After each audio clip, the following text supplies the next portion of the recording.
All right, thanks, y'all. Thanks for joining us for another Express News Editorial Board podcast. And it's totally different today because we're not talking to the mayor.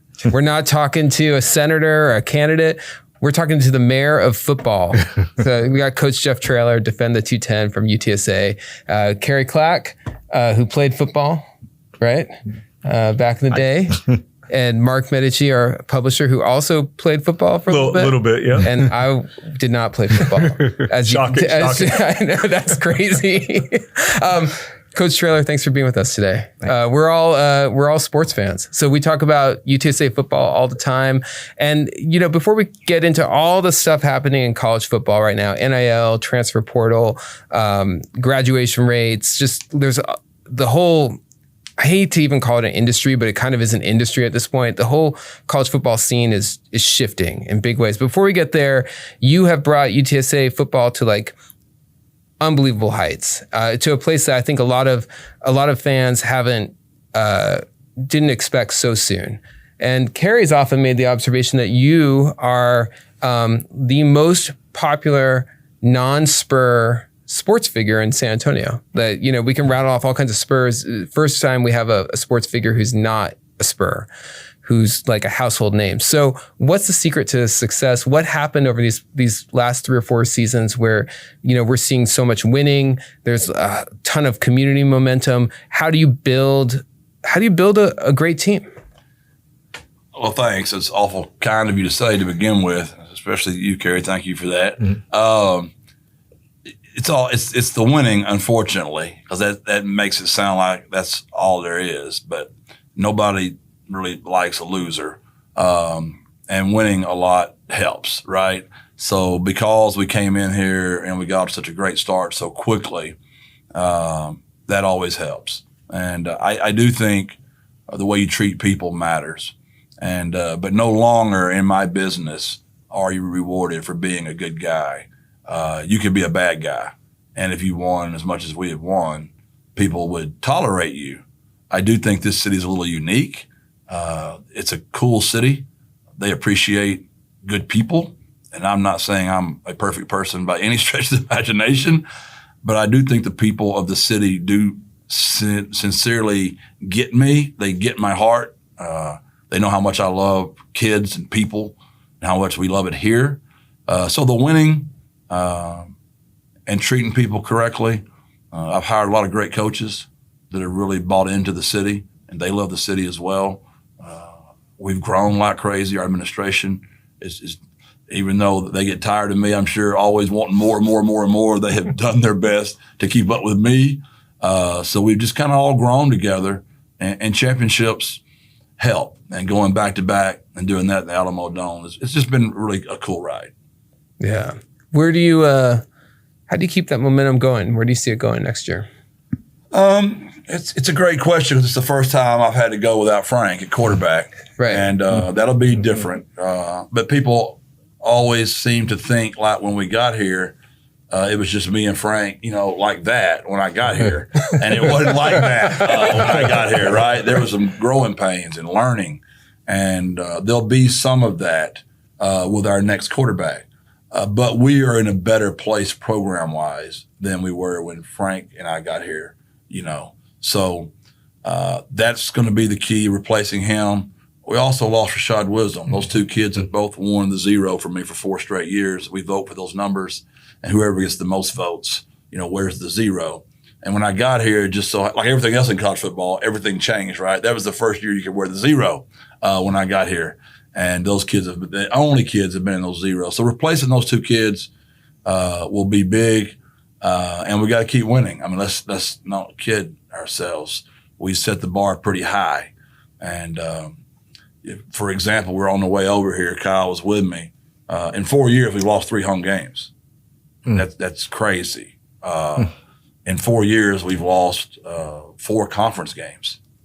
In the month of November, we've lost 2 games. In 4 years. There's been a lot of winning going on. And when the team reflects the attitude of our city, which is an extremely tough city. This is a tough city. They're hardworking people. They're humble. They're loyal. I mean, I love how loyal they are to the Spurs. It's amazing to me how they're still there when I go to the games. They're so faithful to that organization, and we want to do that for this city. Like, we want to be the football team of San Antonio. We want to be for the city football-wise what the Spurs have been for the city, basketball-wise. It seems like it's the Roadrunners are the team, right?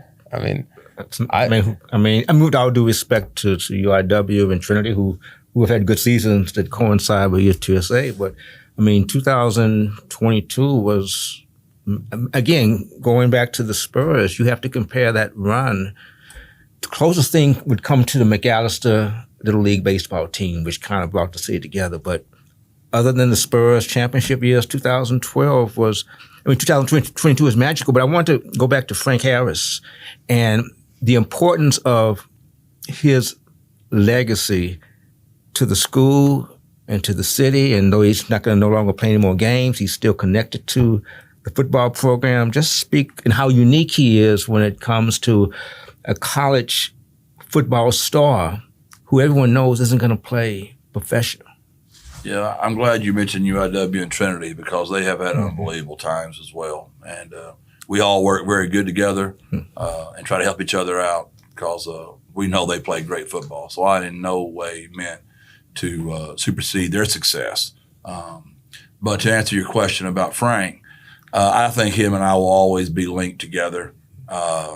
We just went through a lot together. He wasn't very trusting in the very beginning. I had to protect Frank from Frank. Frank has always struggled staying healthy.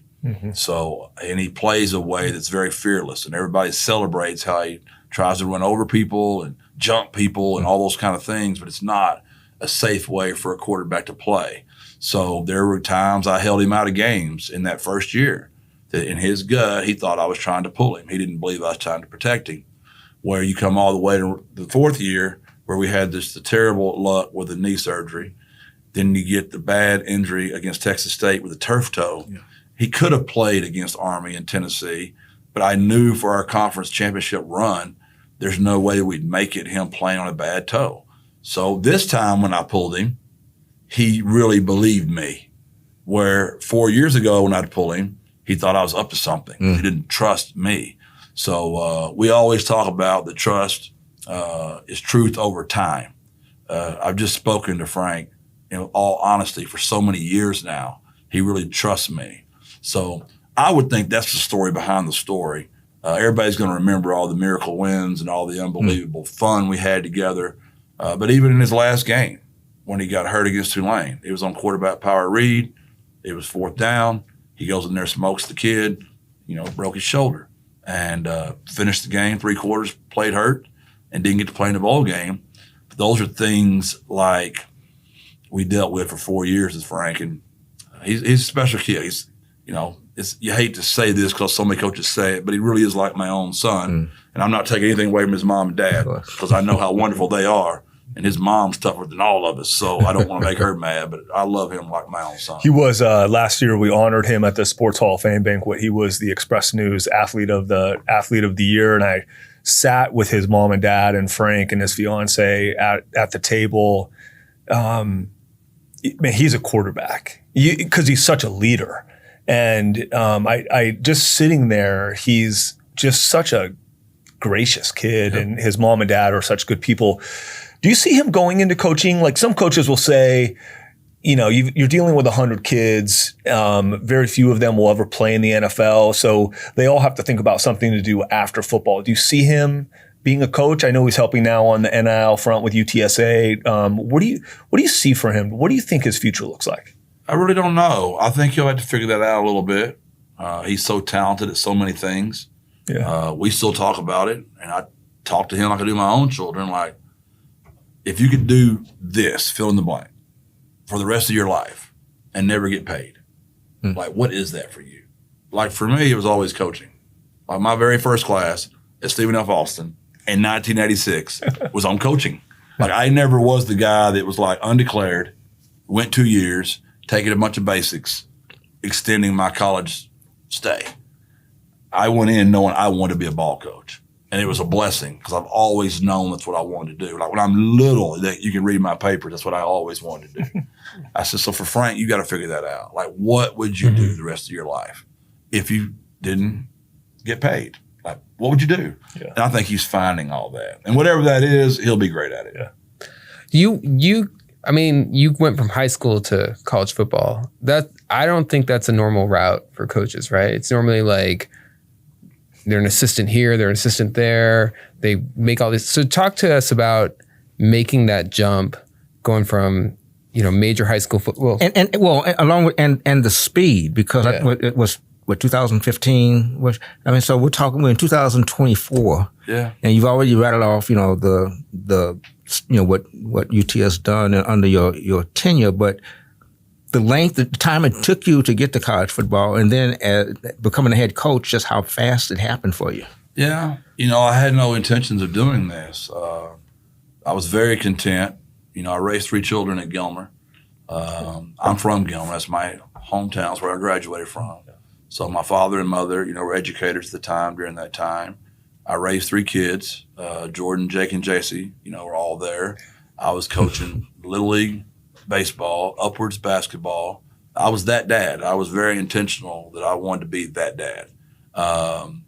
So I passed up probably 5 to 7 opportunities of coaching, being an assistant college coach.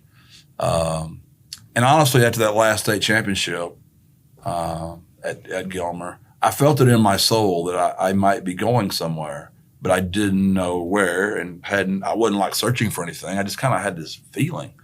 And randomly, out of nowhere, Charlie Strong called me and wanted me to come to the University of Texas. He was from Florida and didn't have a lot of Texas connections, and he needed somebody to help him get in the door.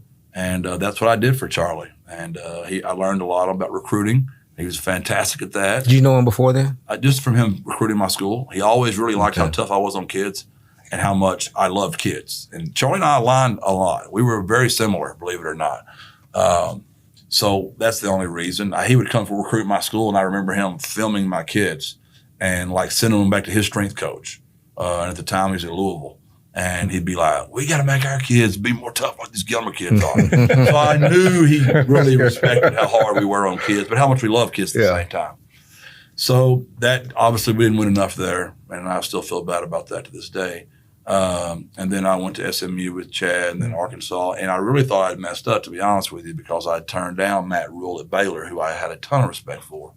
But Chad offered me more titles and a quicker route to becoming a head coach.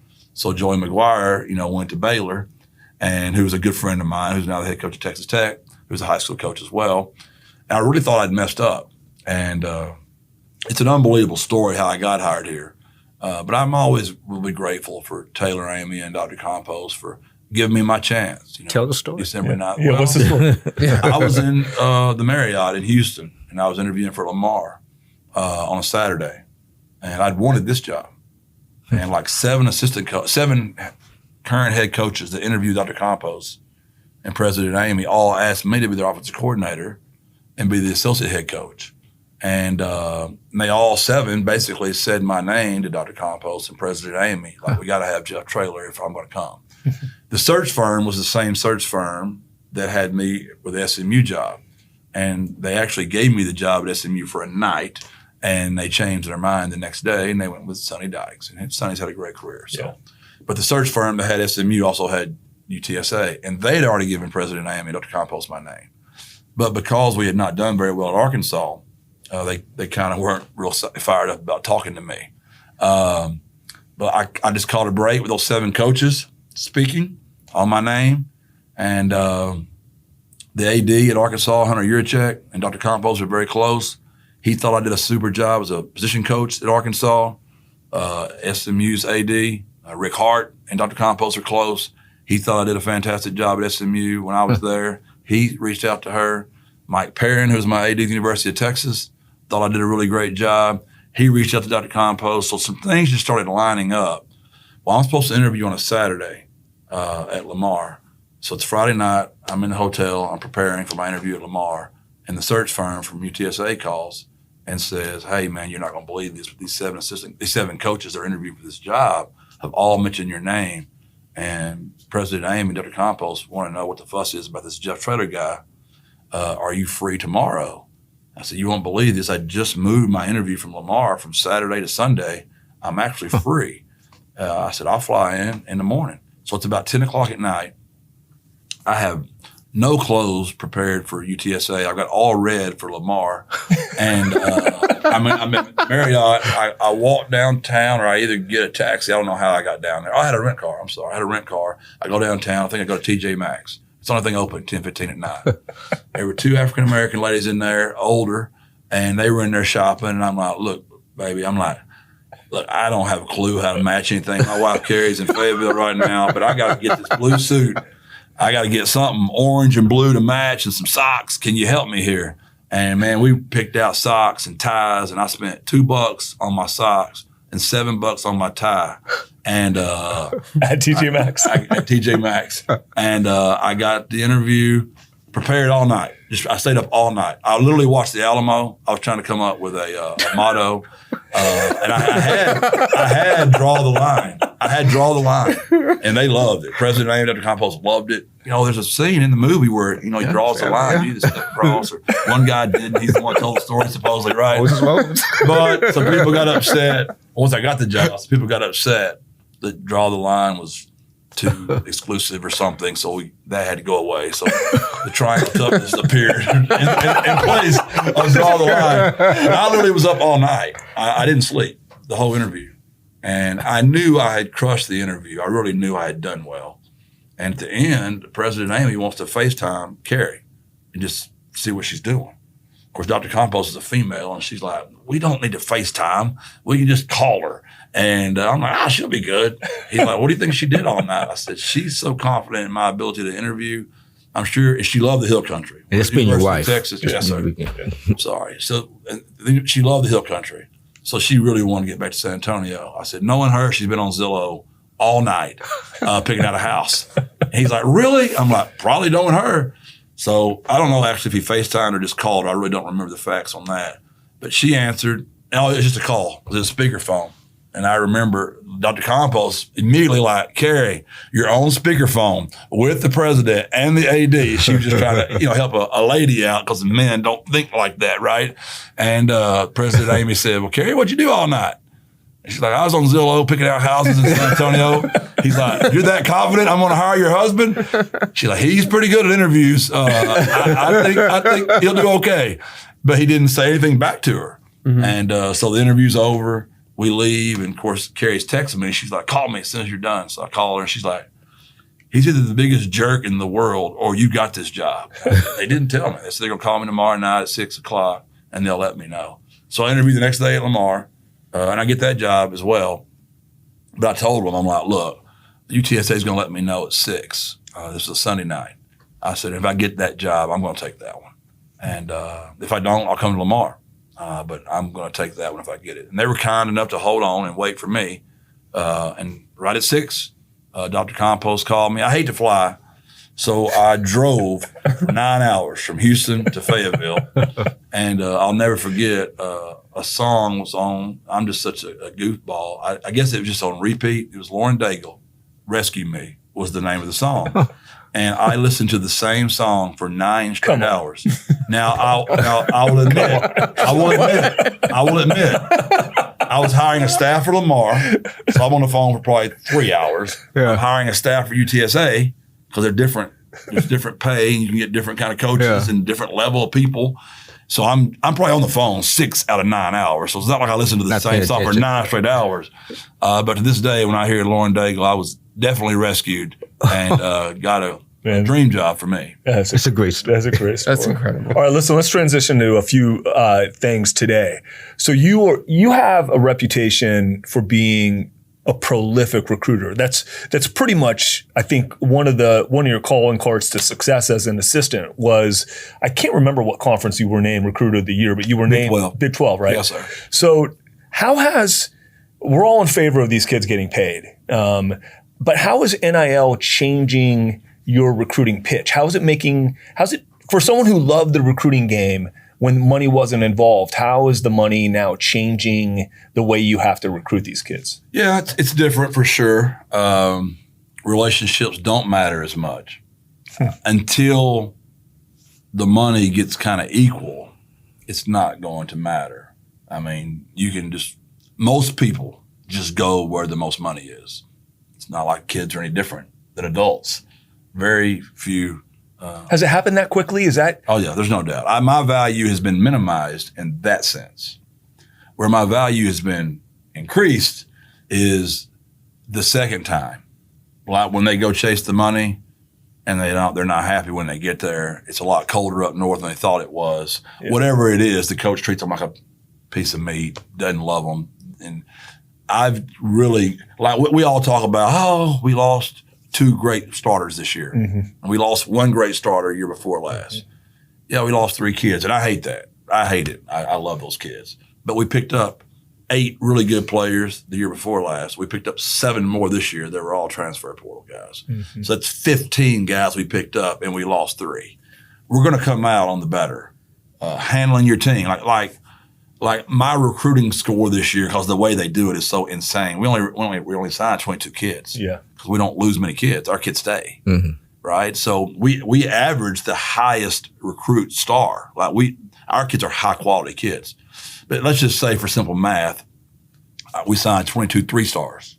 Well, the way the system is, that's 22 times 3. So you get 66 points. Well, North Texas signed 49 kids. But say their stars are 2, just for simple math. Mm-hmm. Well, they get 98 points. Mm. Well, their 98 is more than our 66, so they're ranked way higher than we are, and we look like we didn't recruit very well. But the truth is, we recruited better. We were the highest G5 again, I think 3 years in a row, of the quality of the recruit. And somebody needs to change the metric where we get rewarded, because you have to recruit your own roster now. Mm-hmm. And the way you treat those kids and keeping those kids around, there's tremendous value that we kept Brandon Brown, our nose guard. We kept Joe Evans, our 4 technique. Jamal Liggins, who started every game for us at Mike linebacker. There should be value in you keeping your roster. So it's just changed. I can't, literally, here's how the conversation goes, Mark. Hey, Josh, what's your range for us to get you here? $150,000. Okay, you need to go on down the road. We can't talk to you, Josh. You're out of our league. Seriously, you're out of our league. Boy, if they say, Coach, it's really not about that for me. If I can just get a little help with a car payment and some insurance. Now, until just recently, you couldn't even promise them that. Yeah. You weren't supposed to make this about recruiting. Now, that's even been changed just last week. Yeah. But all you could do was say, well, here's what we have done for our other players, but I can't promise you anything. That's how the recruiting deal had to go down, right? Which is why the federal judge just overturned that because of Tennessee and Florida having those kids. So it's just changed, and you just kind of got to know. I've got some kids that got paid really, really a lot of money that came in, didn't ask me for a dime. They just go, they want to be on the team. I want to play for you. I want to play at San Antonio. I'm like, so you're not asking for anything? They're like, well, if you got anything, we'd like to have some, but no, I'm not asking for anything. Because they really, they're grateful just to get to go play the game. Some guys, we're no different. Some of us, maybe of us 4 here, you pay me enough, I don't care. I'll do whatever. Just pay me. Some guys like to play, but they want to play the game. So, and correctly, in the right environment. They value that more than a large amount of money. Does that make sense? So those are the guys that have had a lot of success with us. Well, that's where some of the insanity around college football, where I've sort of struggled with, is like SEC and Big Ten, right? It's so huge NIL market. Well, there's only so many starting quarterbacks in college football. 100% right. So you can either get some NIL money and be second or third string at Nebraska, or you could start somewhere else. And if you've got, most guys aren't going to make it to NFL, but to me, that's where the whole flaw in, I don't know what the question is, but the whole flaw in this arms race in college sports to me is the fact that there are still only 132 starting quarterbacks, or however many, It's funny you brought that up, because when I let Devin McHugh, my freshman All-American receiver, first time interview, San Antonio Express's own Greg Luca, first question, well, are you going to stay here when you get offered all this money to leave? And he's dead right. He's going to. He had that great of a year. And his answer to your point was that's not why I came to UTSA. I know my value is going to be at the next place. And I know Coach Traylor knows how to develop me. I know he'll get me to that, my opportunity at the next place. and whatever UTSA can give me, just be extra on this situation. Well, he's got a mom, he's got a dad, he's got a situation back home where he's okay. Like, I can give you many examples of players on our team that could go for more money and they stay, but it does help if you've got people at home that already have their car for you and already have your insurance and have your cell phone. But like when Trey Moore comes to sit down in my office and he tells me the money that's out there, and Trey, you got to go. I mean, you got to go. You can't stay here. You got to go. It's life-changing money.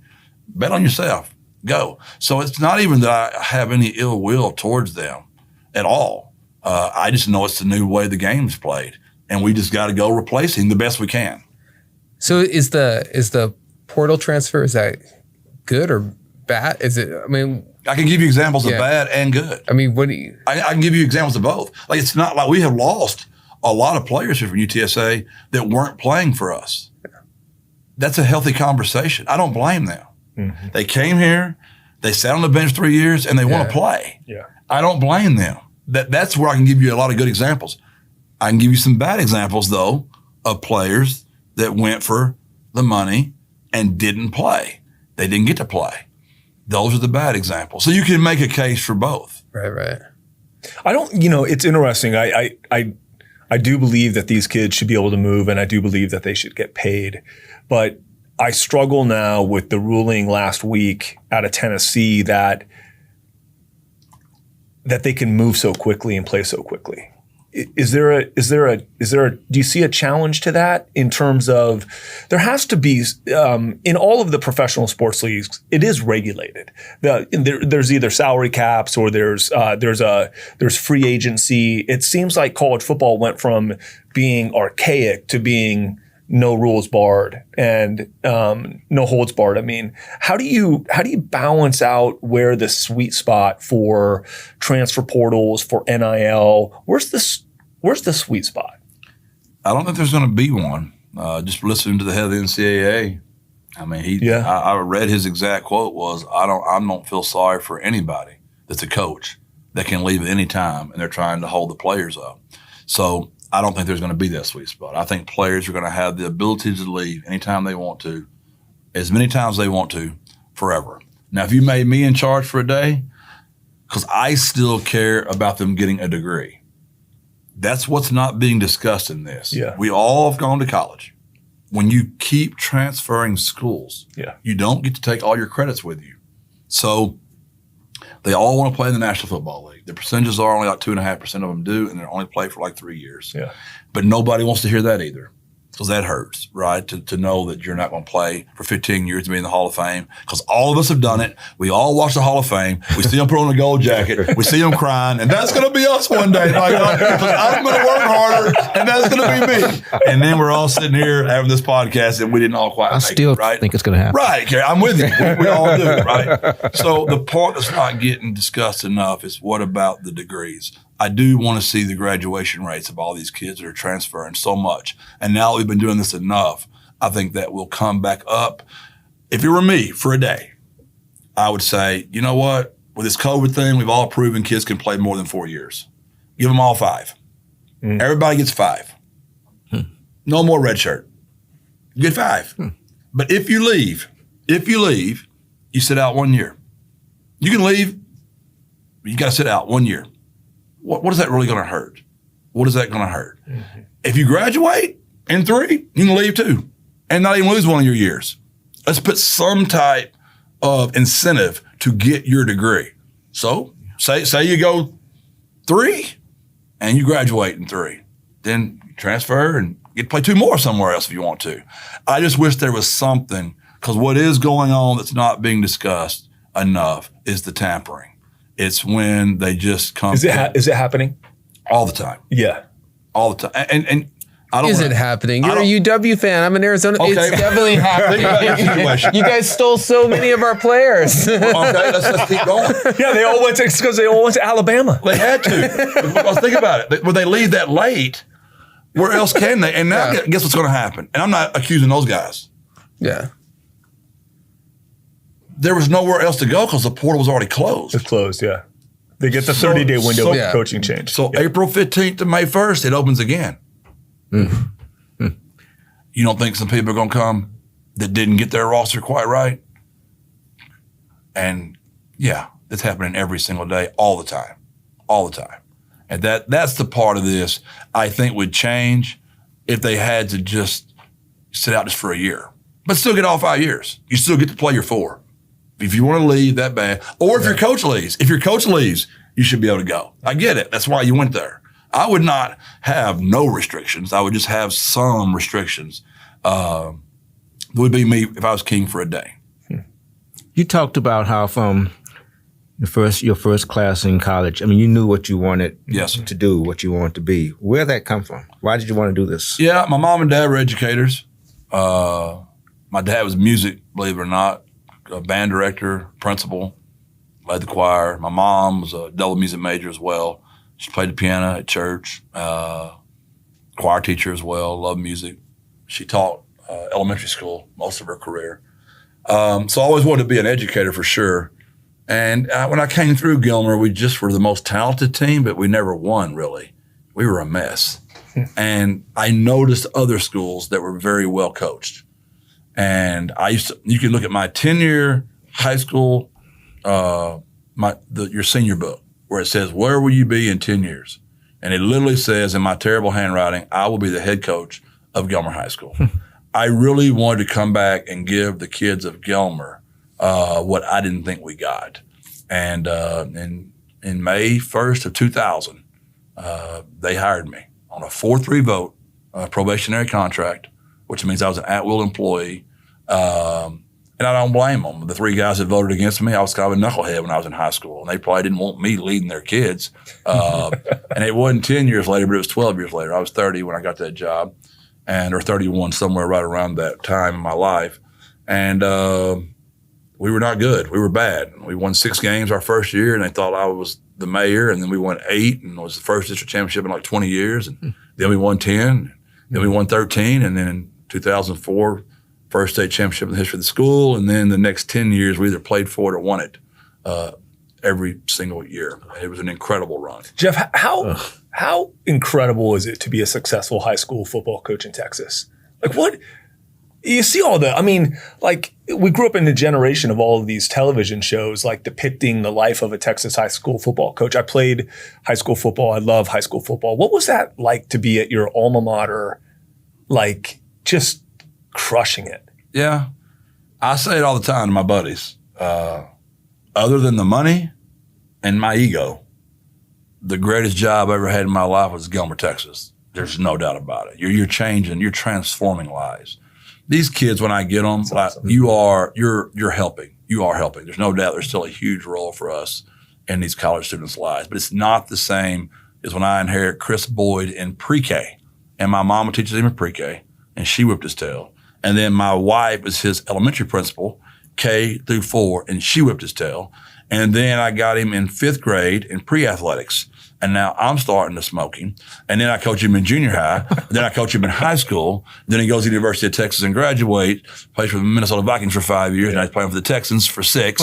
And my mama started that in pre-K when he was 4. There's nothing like that, right? That's just. Does he know that too? Does he know? Heck yeah. We still talk about it. And I call him all the time just make sure he's saving his money. Like, I ain't saving none of it, Coach. I'm living for the day. I'm winning the day, Coach. I'm winning the day. I'm like, that's not what I meant, Chris. That's not what I meant. That's great. So what instrument do you play? You know, my dad, I didn't know you had rights. Like, he made me be in the band. So in the 7th grade, and they said my lips were so big, I had to play the baritone or the trombone or the bass. And I was buck teeth as heck. My brother Kurt, who coached their O-line, used to tell me that I was so buck teeth that I could get peanuts out of the bottom of a Coke bottle. So I played that for a year, which was not bad because all the good-looking girls were in the band. It was pretty nice, honestly. But then Kurt came through when I go in the 8th grade. He's going to the 6th. And he told Dad he wasn't going to be in the band. And my dad's like, okay. Wait a minute. We have rights? Like, we can say we're not going to do something? So I said, I'm out too. So I got out in the 8th. But I was in the 7th grade. I played the trombone. All right. So like you, I love this city. I've been here now for almost 5 years. It really is a great place to live. And I've become a huge fan, a huge Roadrunner fan. So the Big Ten and the SEC create this alliance, right? The transformation of college football is like happening right in front of us. It's so frustrating for me that the 7th largest city in the United States is somehow like missing from these conversations, especially with it's a one team city. Yeah. UTSA football is the team. But let's dismiss my frustration with that. Like when you watch the Big Ten and the SEC, what do you expect to happen? And then where's UTSA in the mix of, well, like, where do you think UTSA is in 5 years when all of the television contracts come up for renewal in the 30-32 cycle? I'm going to be out of the box here and flip this back on you and say it's up to us, because if we get our NIL money correct, right, and we win the games we should win, and we don't have to have $100 million like some of those guys, we just have some money to our kids. We'll win enough games and we got enough TV eyes, we'll be in that conversation. Yeah. If we don't win these next 5 years, no one's going to care.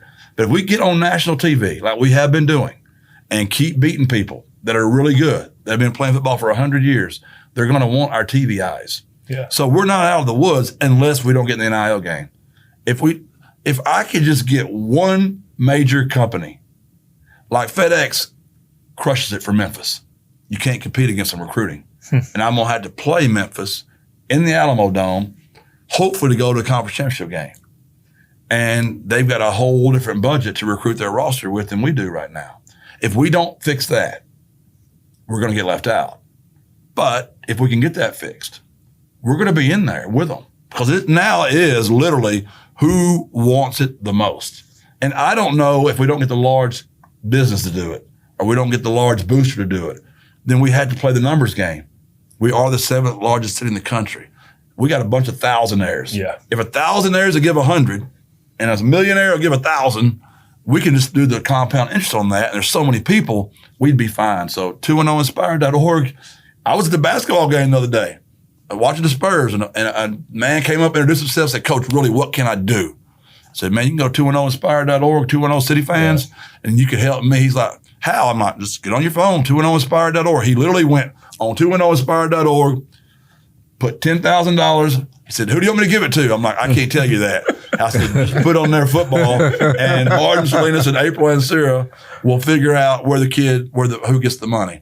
And boom, it was that simple. So we still can do it, Mark. Yeah. But we're going to have to keep winning at a fast rate in the next 5 years. What is the right amount of NIL money to be correct? And for everyone, the fans, just how much is it that the players get at UTSA? Yeah, well, just this as factual, our kids are getting $600,000 in a year right now. So there's 100 players average. We're really at 112. Say 100. So that's approximately $6,000 a kid, which is $500 a month. If we could just get it to where our kids could get a car and some air insurance and a cell phone, baseline pay for all of them, we'd be fine. And then you're going to have your one-offs, 8 or 10 kids that people try to come buy from us.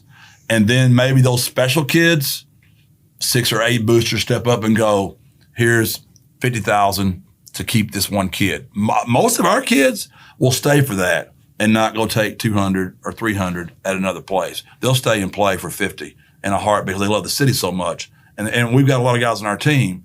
Now, there is that element. There are a few deals going on out there, like just that I'm not aware of. But as far as our collectives, those are given about $600,000 a year. But like maybe somebody's doing a commercial for another lawyer or for another business in town that I'm not quite aware of. But that's fixing to change too, where it's all got to be reported. So I will be able to know exactly who's getting what.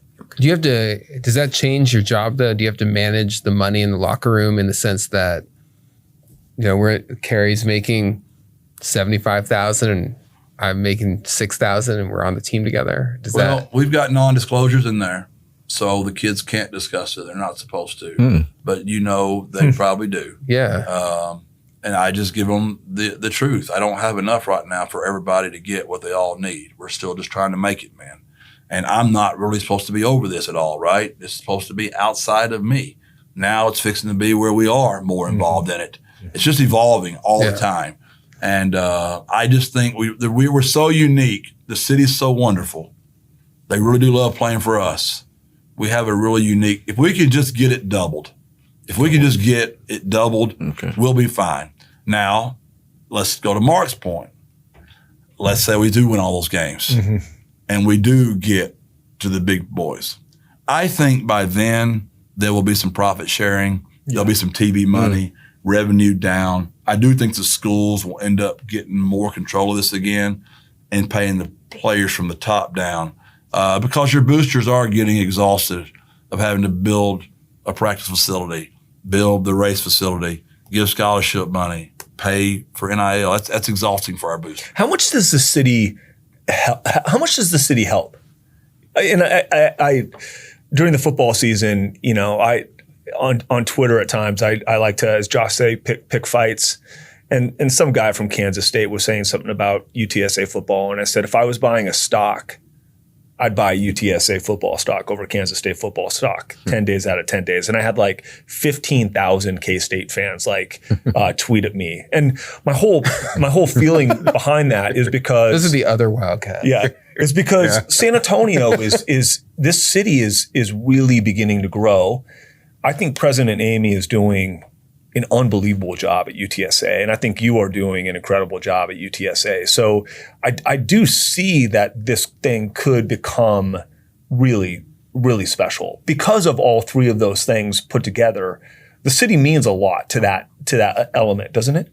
Yeah, there's a reason I drove 35 minutes down here to speak to y'all today. I mean, I like y'all, and y'all been great to me, but it's going to be about communication and just having these real conversations and educating people. Because it sounds like, if you look at us, you're like, oh, they're doing all so wonderful up there. They're winning all those games. Look how nice their facility is. But the truth is, what's been thrown in here on top of COVID, on top of George Floyd, on top of NIL and transfer portal, is now you really have to get fundraising going for the NIL world. That's been on top of you trying to fundraise for a practice facility. I see it as a positive, though. Again, to Mark's point, we just got to educate the people. Like, you'd be surprised at how many people apologize for saying, "I've only got $500 to give, Coach." That's huge for us. That's large money.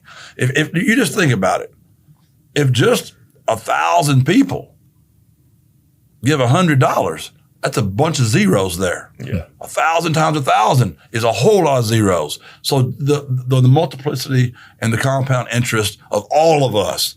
To me, unless I can get some large company just to step up and donate to 210inspired.org. And, the 210 City Fans is more of a fundraising deal, like an event-driven deal where you can buy tables. Or 210inspired.org, Martin and April and Pat Kleins have made that where it's literally serving our city. And our kids have got to go give back to the city or they don't get paid. Yeah, I think I think it's great that these athletes are finally getting paid. But when you were first thinking about becoming a coach, did you ever think that you would have to use the words multiplicity and compound interest? No. To be honest with you. Luckily, I do love math, and I'm naturally pretty good at it. So that's been, a pain, but it does make me feel good because most of my kids are first generation, and a lot of them are sending money back to their families. They're taking care of other people. That's awesome. And it makes me feel good. It's very heavy. Yeah. It's heavy. But I feel good. Or like we bring in a speaker a month about credit history right now, how to borrow money, how to buy a car. You have to have insurance on the car. What? Insurance. Why do I have to pay so much? I'm only 20 years old. I'm a kid. Exactly. That's why you're paying so much. You're 20 years old and you're a kid, right? They have no idea, and it's just different. It's just changed drastically for us. But I had a UTSA former student come speak to us just this last week on compound interest and credit score and how to get a checking account set up. And all those kind of things that we might, but if not, it's going to land in my lap anyway. They're going to walk in and say, well, this school's offering me this and I can't afford my car. Well, like I had a kid the other day trying to get a down payment. And he's like, I don't have any cash for it. I said, where's that used car you had? Well, it won't crank. It's just sitting out there under my lawn. I'm under my overhead garage. I'm like, that car's probably worth $10,000. It won't even crank. I'm like, You get it to crank for probably a couple hundred, get you something, whatever's wrong with it, take it down there to a used car place. They probably give you 10 grand. There's no way, coach. I'm like, yeah, they really will. Everyone needs a football coach. What's it like having 100 sons? I mean, what is it like having 100 sons? I can see I'm a parent. I can see How many kids do you have? I have 2. Okay. Yeah, 21 and 15. Probably one of them is really easy and the other one's probably really tough, right? Depends on, I got them all different kinds in there. It depends on which one. But the game is, and it also helps me from being a high school coach. A lot of these conversations were similar. Yeah. You know, when you're basically raising Chris Boyd from the time he's 4, those are conversations you were having with those kids. And it's just into the college world now. And not all my kids are that way, but a lot of them need help. Yeah, my daughter the other week, pre-law student at Georgia, calls me and says, my oil light is on. What do I do? I'm like, go get your oil changed, Miss Lawyer. Like, you want to be a lawyer, like, go get your lawyer. Go get.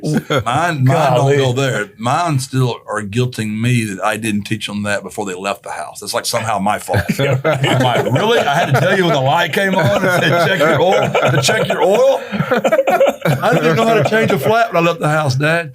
Google it. You'll figure it out. All right, we're going to start wrapping this up and let you go. We got to know what's up with the hat. Like, the man with the hat. Does it come off ever? Like at Very home? rarely. Very When you rarely. go to bed? That's about it. When I was young, I loved to play basketball. I had a lot of hair, a lot of blonde hair. And I was always a messy head because I was always hooping. And so I always had a cap. And so I've always worn a cap. But I can remember everybody telling me you're going to go bald one day because you wear that cap all the time. Oh, that's a bunch of crud. Well, I don't know if it had anything to do with it, but I went bald, right? And then when I got hired, like I would occasionally wear the cap early. And everybody was like, are y'all the Ravens? Are y'all the Orioles? Like, who are y'all? Like, what team is that? And it pissed me off, to be quite honest with you. And I said, when I retire from there, there's not going to be one person in the country that don't know what the runners are. They're going to know about this cap, right? So it served a couple of purposes. It does make me look a lot younger because I'm covering up my bald head all the time. But the biggest thing, it causes conversations. And That's awesome. Everywhere I go, I don't, like when I go to church, very few people recognize me. That's my next question. Very few like say, what's So up, you don't coach? wear it in church? That's the only time I don't. I don't wear it in church. But it doesn't matter where I am if I have this cap on. Like, I am their coach, and that is so flattering. It doesn't matter where I am. It is Coach Traylor, birds up, and everybody knows. When I'm getting on planes now, and I'm flying to New Orleans to see my son, birds up. I'm going to New York to see my daughter, birds up. I'll be in New York wearing it. Birds up. I mean, it really has, and I'm not saying we're there yet. That's awesome. But it's moved a long ways in the last 4 years. That's why I wear it. That is All awesome. right. I want you to weigh in on a sports debate. All right. You know, we talk a lot about a lot of serious issues on the ed board, but we talk about a lot of, we are all big sports fans.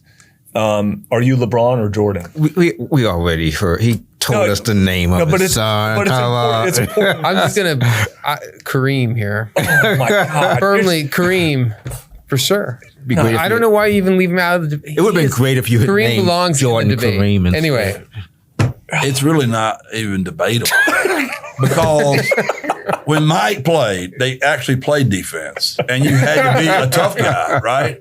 Everybody's talking about LeBron's longevity. Well, I do think he's unbelievable. I am not taking anything away from LeBron, but do you see what Mike had to go through?